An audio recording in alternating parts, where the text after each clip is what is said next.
O Senhor esteja convosco. Ele está no meio de nós. Proclamação do Evangelho de Jesus Cristo segundo Lucas. Glória a vós, Senhor.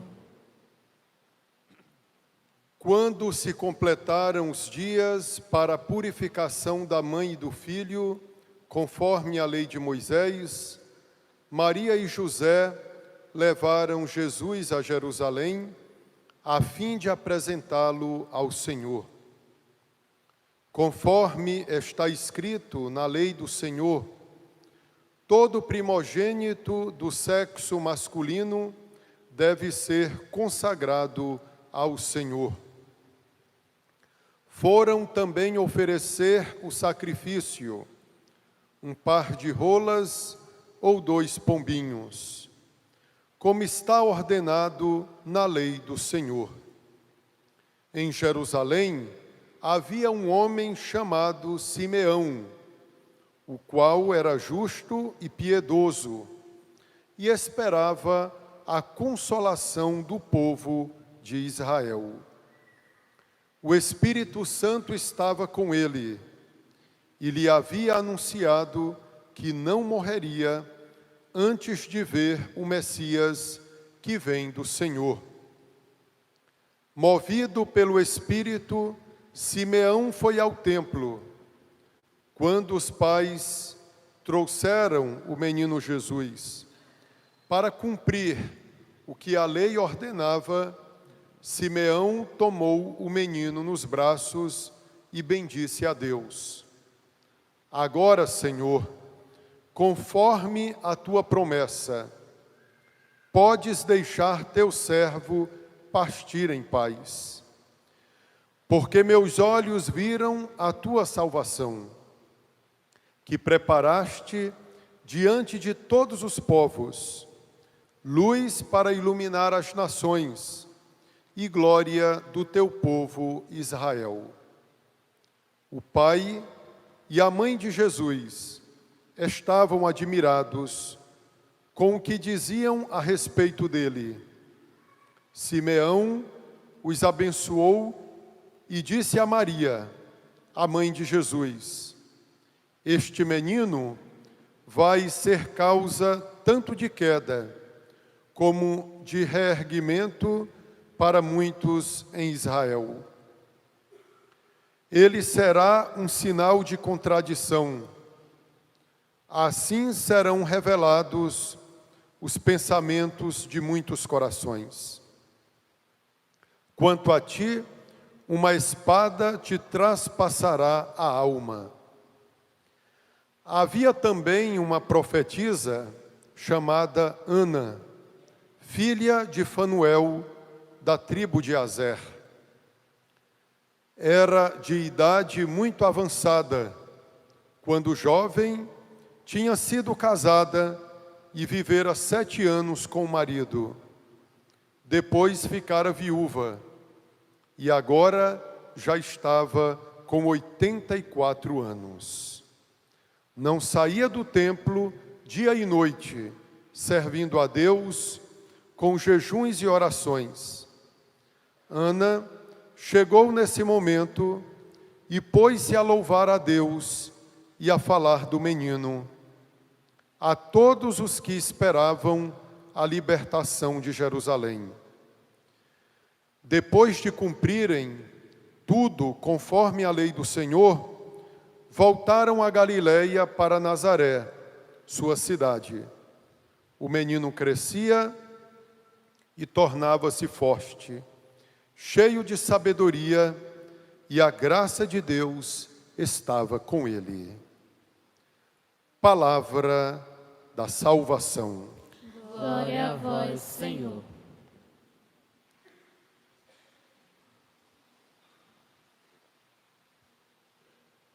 Nossa Senhora de Nazaré, rogai por nós. São José, Rogai por nós. louvado seja nosso Senhor Jesus Cristo. Para sempre seja louvado. Queridos irmãos e irmãs, vocês ouviram bem Pode sentar. Né? Vocês ouviram bem a oração do dia que fizemos após o Glória? Olha como a oração do dia rezava: ó Deus, que nos destes os luminosos exemplos da Sagrada Família, concedei que, imitando-a em suas virtudes familiares e em seu espírito de caridade, possamos gozar um dia dos prêmios eternos nas alegrias da vossa casa. A oração do dia é uma catequese para nós.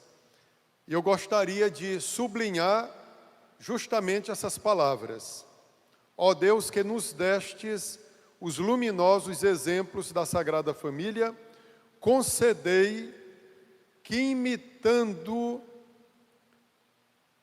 imitando-a em suas virtudes familiares e em seu espírito de caridade, etc. Meus irmãos, para nós, quais as virtudes que podemos colher, destacar da Sagrada Família de Nazaré? Quem é a Sagrada Família de Nazaré? Jesus, Maria e José. O evangelho que nós escutamos, segundo São Lucas, passava para nós um quadro, um raio-x, mas em parte dessa Sagrada Família.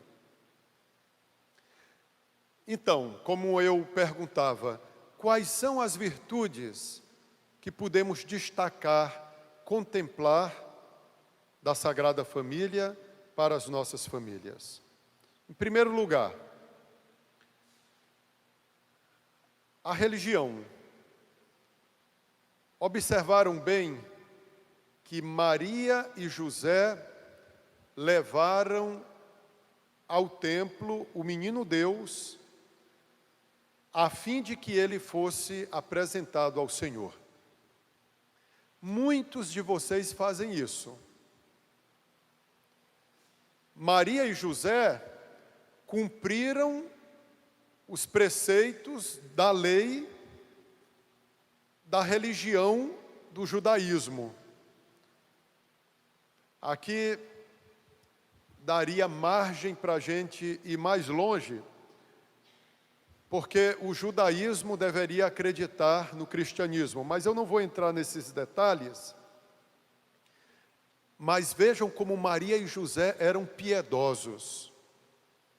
Nós ouviremos no mesmo evangelho de São Lucas, que quando Jesus tinha 12 anos, os pais subiram com o menino Deus para a festa da Páscoa em Jerusalém. E o evangelho de São Lucas diz assim: todos os anos os pais de Jesus iam para a festa da Páscoa em Jerusalém.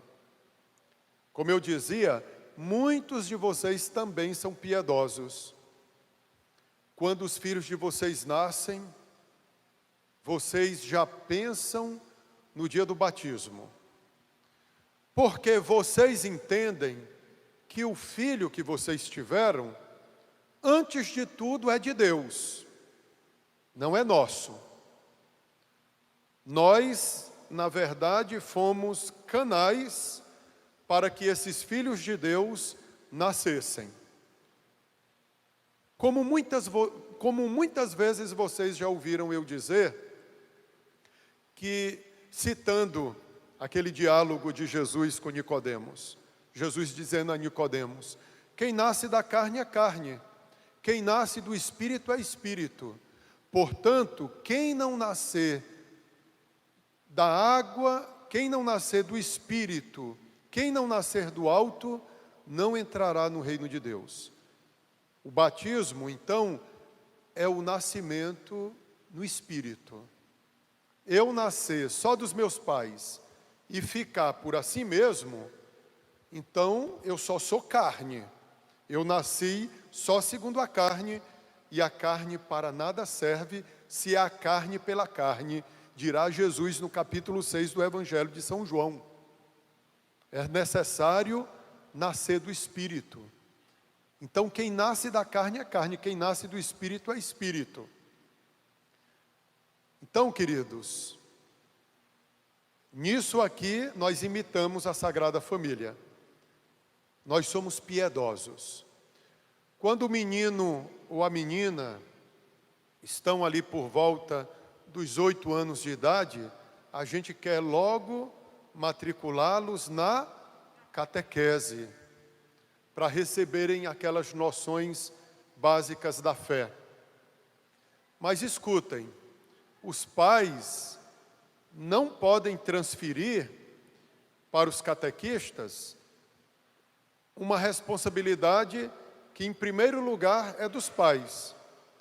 Quem são os primeiros catequistas das crianças? São os pais. São os pais. Imaginem o pai e a mãe exercem autoridade para com os seus filhos. Ensinem a fé aos seus filhos enquanto ainda eles estão na tenra idade. Meus irmãos, a gente pode parar por um instante e ficar pensando como Maria e José falavam das coisas de Deus para o menino Jesus. Uma coisa a gente deve aprender, que muita coisa que Jesus foi, ele recebeu de quem? Dos seus pais, Maria e José. Eu já falei para vocês em outros momentos, embora ele fosse Deus, mas ele se submeteu a esse estilo humano. Não pensemos que as coisas aconteceram de maneira mágica na vida do Filho de Deus.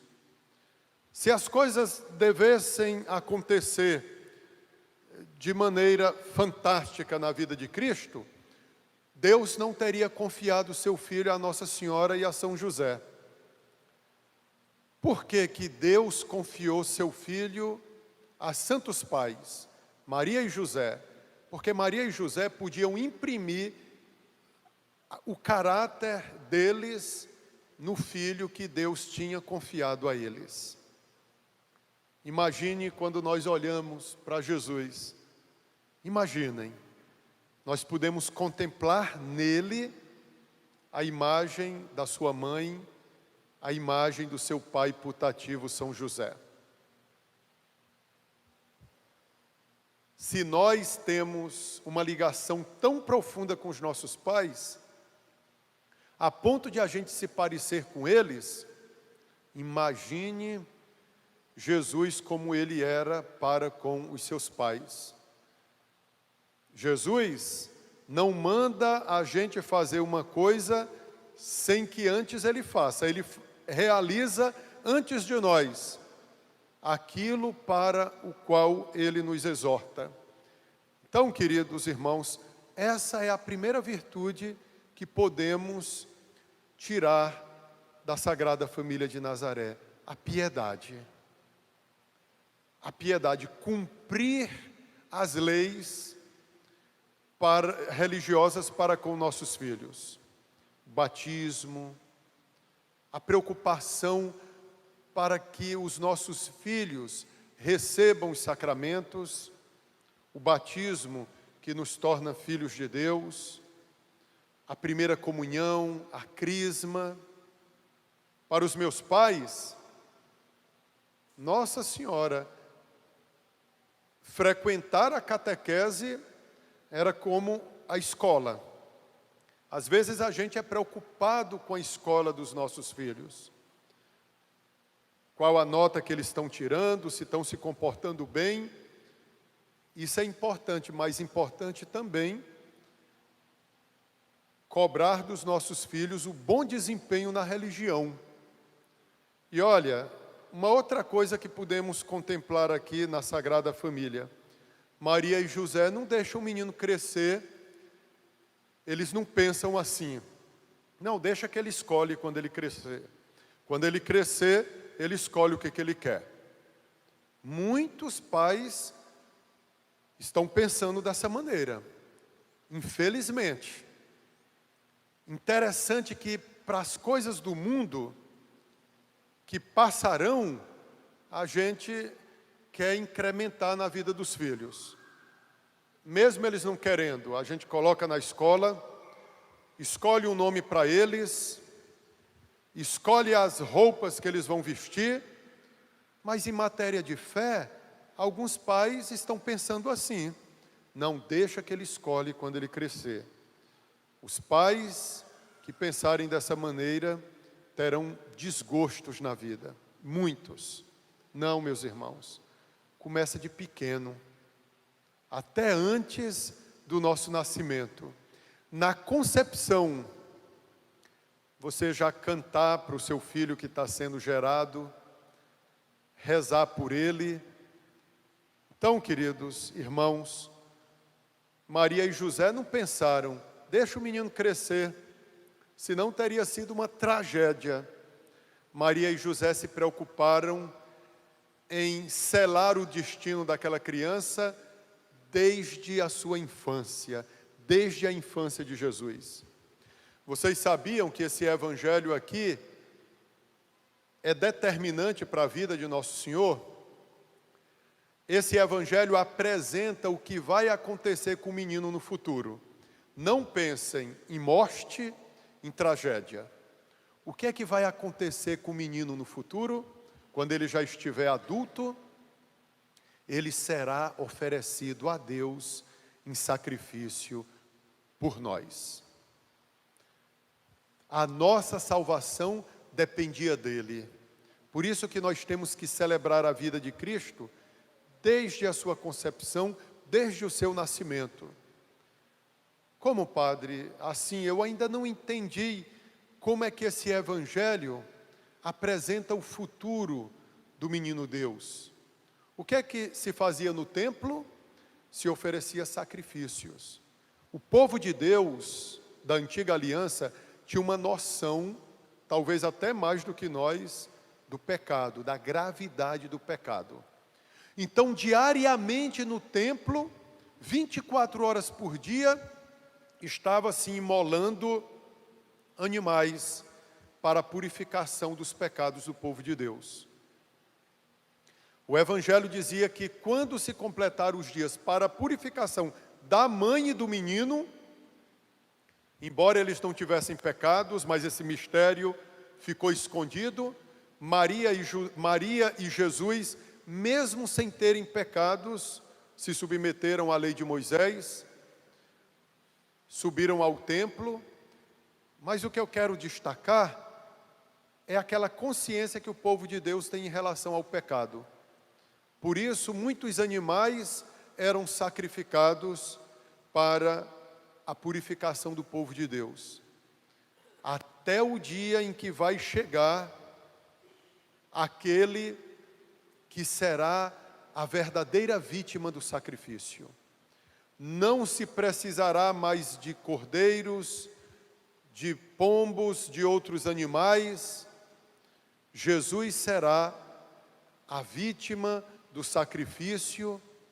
Maria e José, quando levam o menino Deus ao templo, querem dizer isso: aqui está a vítima do sacrifício. Não será imolado agora nesse exato momento, mas depois de alguns anos, no altar da cruz, ele será oferecido como sacrifício. Estão vendo como Maria e José determinam o futuro de Nosso Senhor? Quantos de vocês vão garantir o céu aos filhos de vocês, se vocês rezarem por eles, se vocês não concordarem com o pecado de seus filhos? Não concordem com o pecado de seus filhos.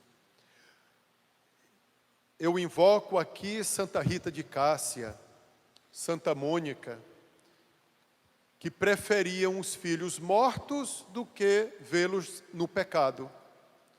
Quantos de nós não estamos preocupados com isso? Nós aprovamos muitas vezes o pecado dos nossos filhos, que vivem juntos, que não vêm para a missa, que não receberam os sacramentos, eu quero que meu filho se dê bem aqui nesse mundo.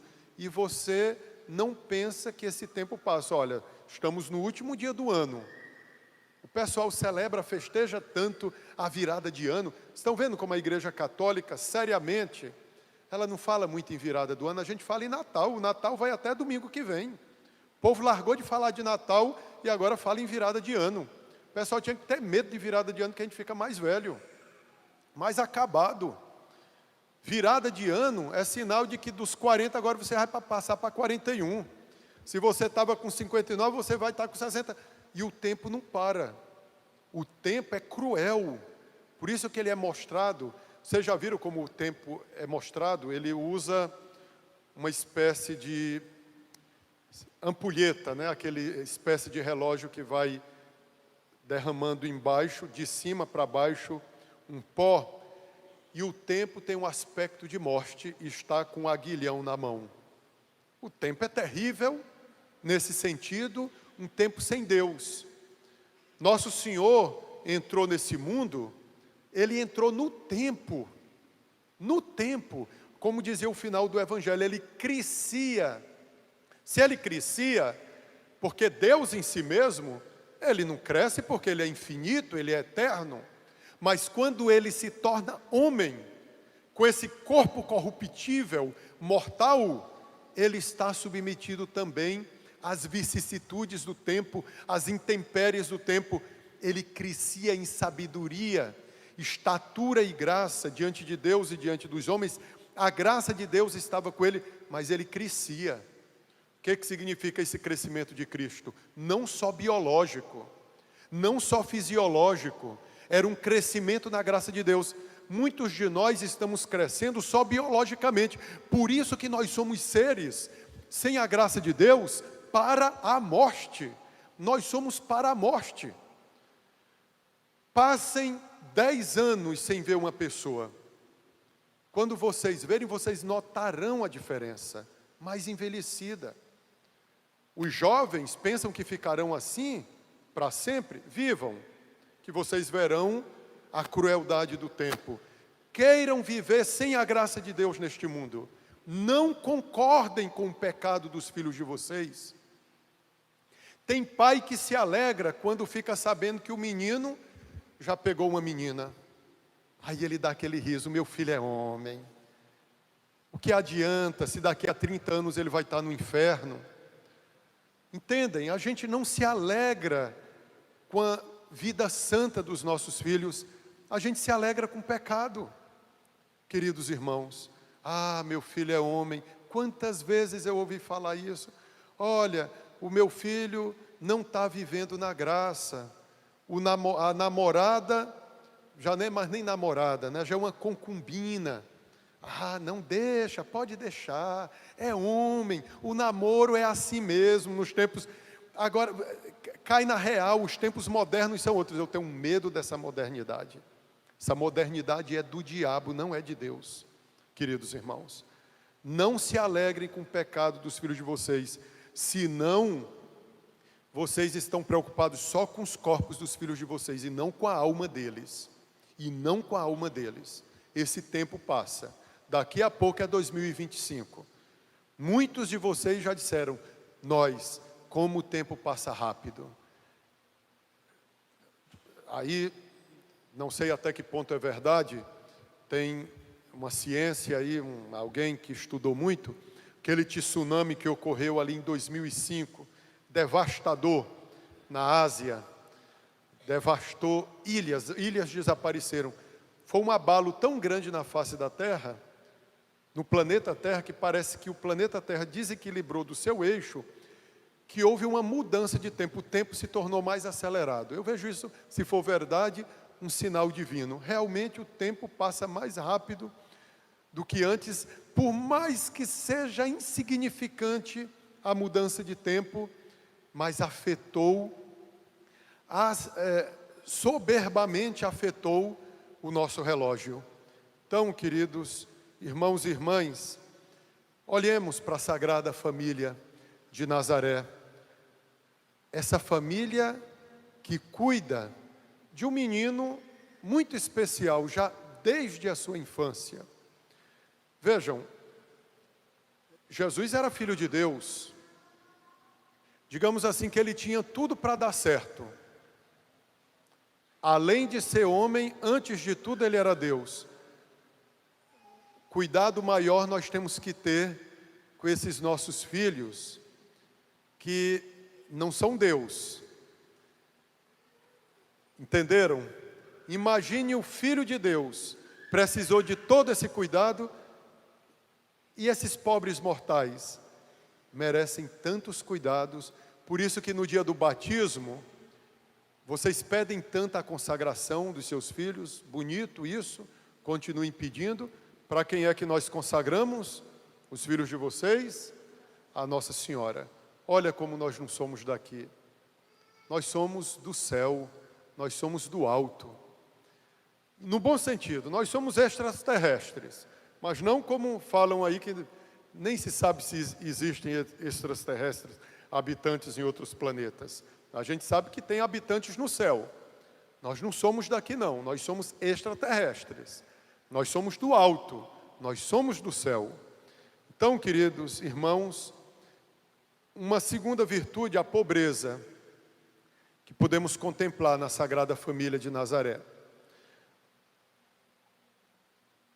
Os pais de Jesus, Maria e José, ofereceram para resgate de Jesus no templo um par de rolinhas e 2 pombinhos. Por quê? As famílias abastardas, ricas, ofereciam cordeiros. Os pobrezinhos ofereciam um par de rolinhas e 2 pombinhos. Os pais de Jesus eram pobres. Os pais de Jesus eram pobres. Mas eu não estou fazendo aqui um elogio à miséria, não. Ninguém quer ser miserável. Alguém gosta aqui de ser miserável? Ninguém. Todo mundo quer ter o seu. Maria e José, o que é que significa a pobreza deles dois aqui, dos 3 da Sagrada Família? Que os bens materiais não são mais importantes numa família. Embora faltasse muito na vida de Maria e José, na vida da Sagrada Família, faltasse no sentido material, mas não faltava o quê? Fé, esperança, amor, enfim. Então, contemplemos essa segunda virtude da pobreza. Quantas famílias têm muitos bens, mas também tem famílias que também vivem na miséria, mas vivem o inferno. Então, peçamos a Deus que nas nossas casas pode faltar muita coisa material, mas não faltará a fé, a esperança e a caridade. E por fim, eu gostaria de destacar uma outra coisa da família de Nazaré: a mortificação, a penitência, o sacrifício. Escutem, com isso eu quero finalizar. Está faltando muito isso nos casamentos: sacrifício, mortificação. Sabem por que os casamentos não duram? Quando perguntam para mim, é porque não existe mais sacrifício. Cada um quer que a sua vontade seja feita. Meus irmãos, é evangélico isso. Vocês escutaram São Paulo na carta aos Colossenses dizer assim, que foi a segunda leitura: maridos, amem suas esposas, não maltratem suas esposas. Esposas, sejam solícitas aos seus maridos. Olha a harmonia. Não é só a mulher que tem obrigação, o homem tem obrigação também.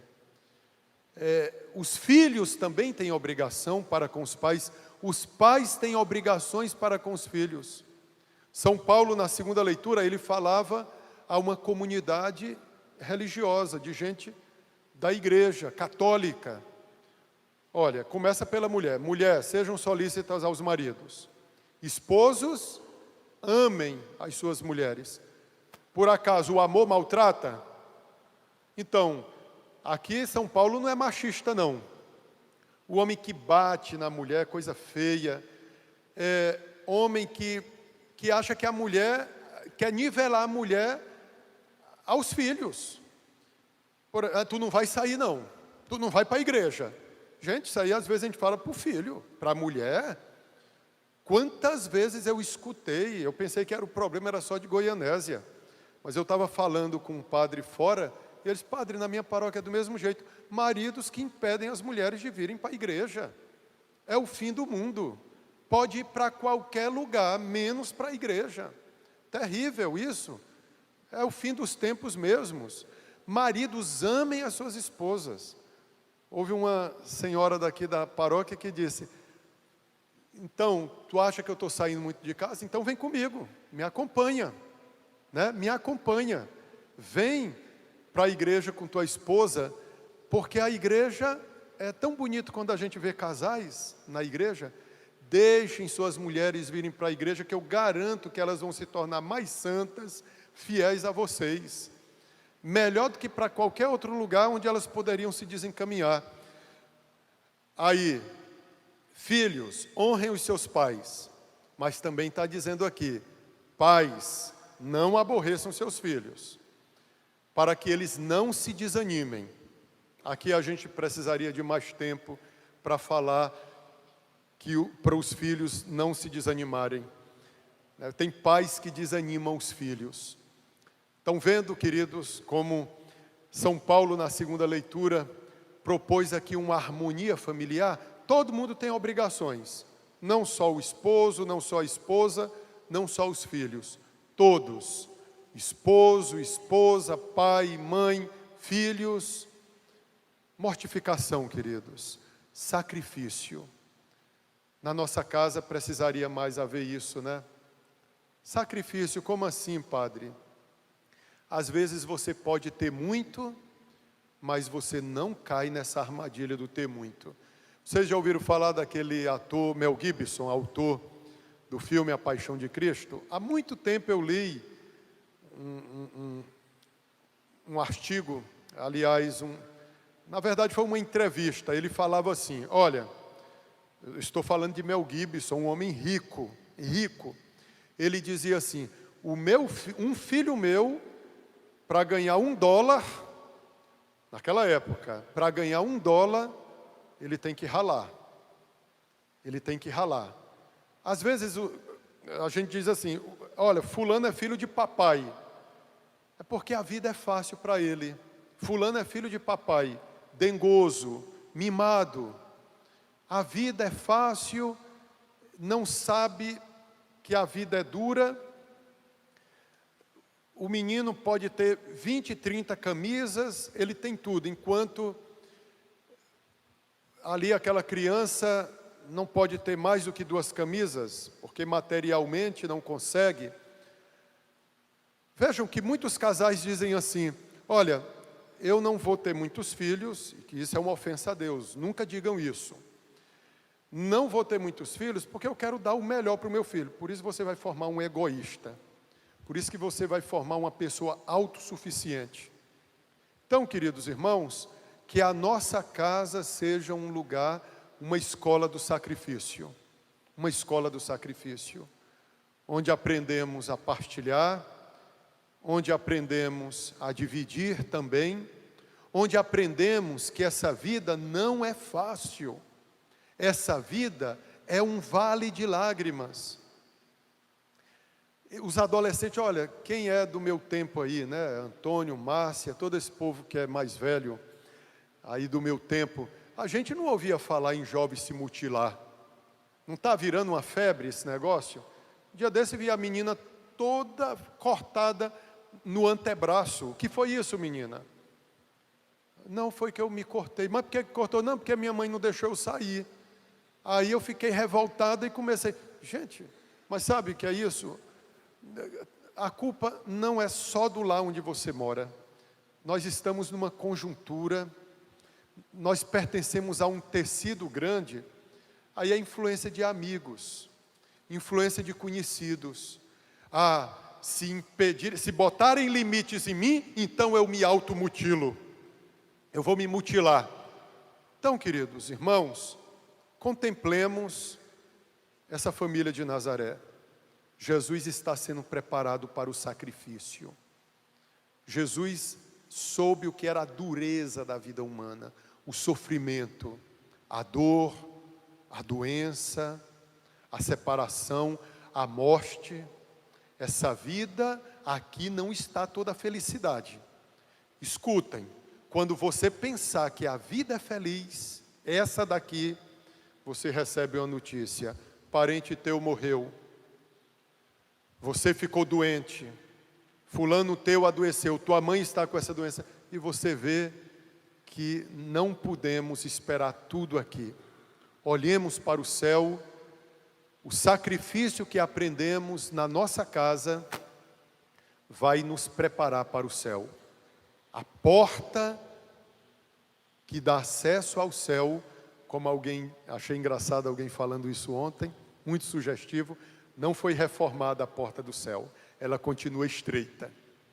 Ela continua estreita e apertada, e com essa vida fácil de jovens se mutilando, que não aceita limites, casais que ficam se separando porque a esposa não fez a sua vontade, quantos casais se destruindo, porque eu quero que o outro faça aquilo que eu quero, quer dominar a esposa, o marido é cabeça da mulher, não é nesse sentido, mas é no sentido de Cristo, que é a cabeça da igreja. As inspirações são evangélicas, sobrenaturais.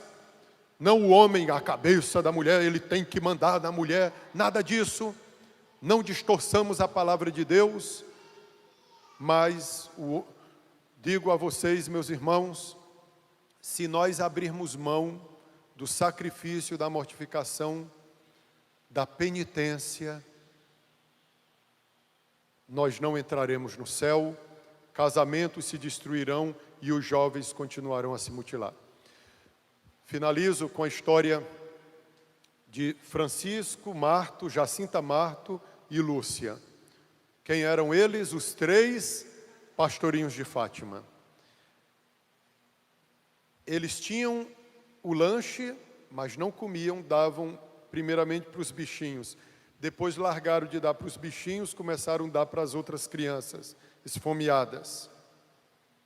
Eles tinham água para beber e não bebiam. Em sinal de quê? De penitência. O que é que eu quero dizer com isso? Um dia eu posso ir a pé ao invés de ir de carro. Um dia eu posso tomar um banho frio ao invés de ligar o chuveiro elétrico para eu não sentir o frio. Esses pequenos gestos que educam nossa alma para o sacrifício. Principalmente vocês que têm filhos. Eu tenho mais espirituais. Vocês têm filhos. Eduquem os seus filhos de criança para o sacrifício, a saberem dividir, a não serem autossuficientes. E eu digo a vocês, nós vamos colocar fim à automutilação e vamos habilitar os nossos filhos para os céus. Louvado seja nosso Senhor Jesus Cristo. Para sempre seja louvado.